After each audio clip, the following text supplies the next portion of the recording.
नाराए रिसालत, नाराए रिसालत।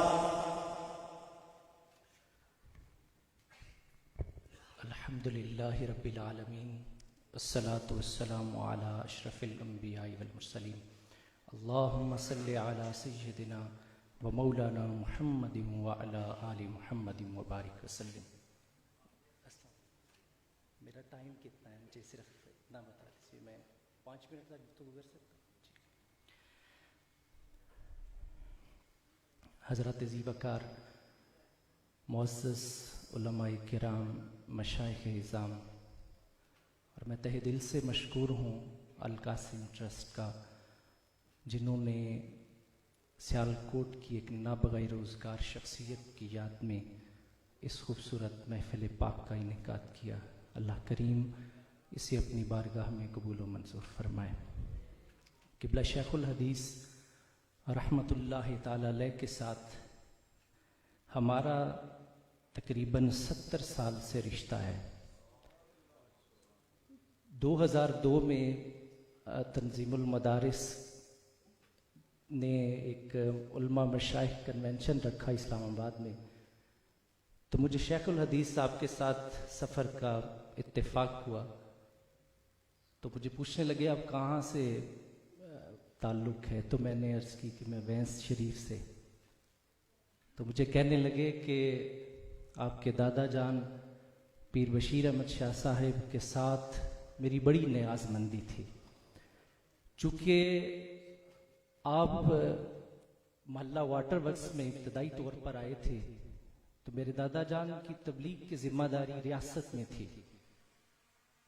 तो वो कुछ मुरीदीन जो थे वो पाकिस्तान बनने के बाद यहाँ पर आ गए।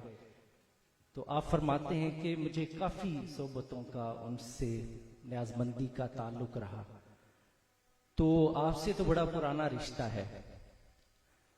साहिबाने तदरीस ये औलिया भी हैं और ये मुहम्मदुर रसूलुल्लाह के वारिस भी हैं। ये जहालत के सूफी और है और आलिम और है। अगर आप 1400 साल की तारीख उठा के देखें, साहिबाने तदरीस और मसनद पर बैठने वाले, लोगों को इल्म से रोशनास करने वाले, हजरत ख्वाजा कुतुबुद्दीन बख्तियार काकी रहमतुल्लाह ताला अलैह मुल्तान में एक मौलाना मिनहाजुद्दीन तिरमजी की मस्जिद में आपने नमाज पढ़ी तो एक लड़का नीचे बैठ के किताब पढ़ रहा था। तो आप उस लड़के के पास गए, फरमाया कि क्या कर रहे हो? अर्ज करने लगा, हुजूर नाफे पढ़ रहा हूं। आपने इरशाद फरमाया, इंशाअल्लाह नाफे ही होगी। अल्लाह के वलियों की जुबान तासीर रखती है। उस लड़के के दिल में इतनी बात ने असर कर दिया।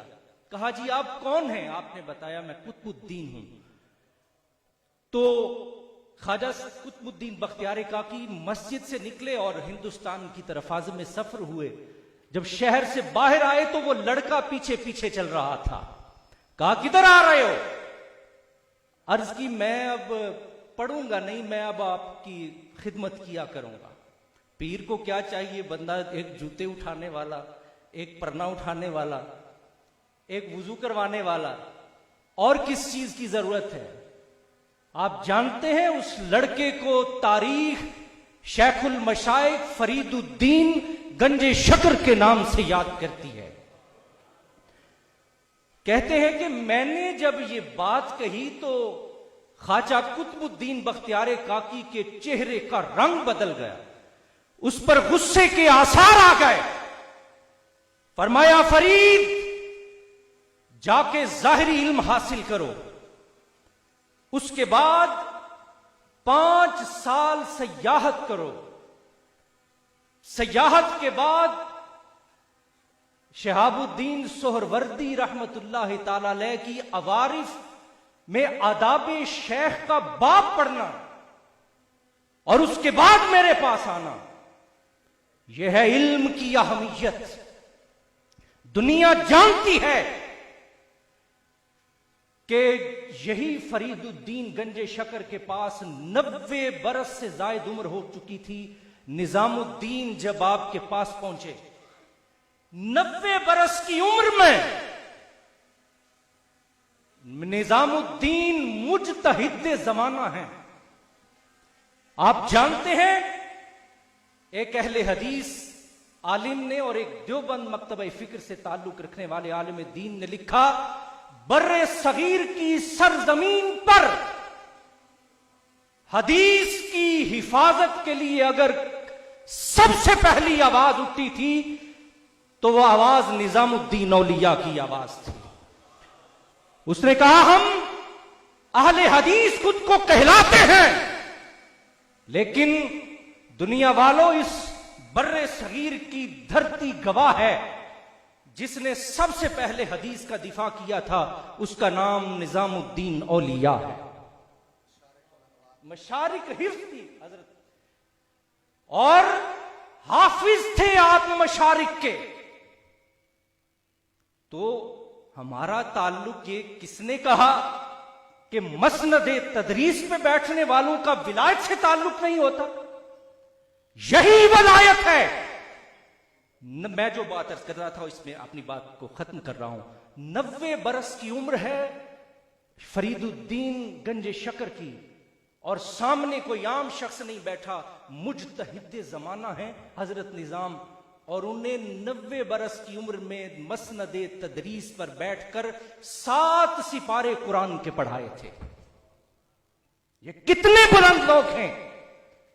और हजरत शेखुल हदीस रहमतुल्लाह ताला अलैह, ये उसी कबील का एक शख्स था। अल्लाह करोड़ों रहमतें नाजिल फरमाए आपकी कब्र अथर पर। जज़ाकल्लाह।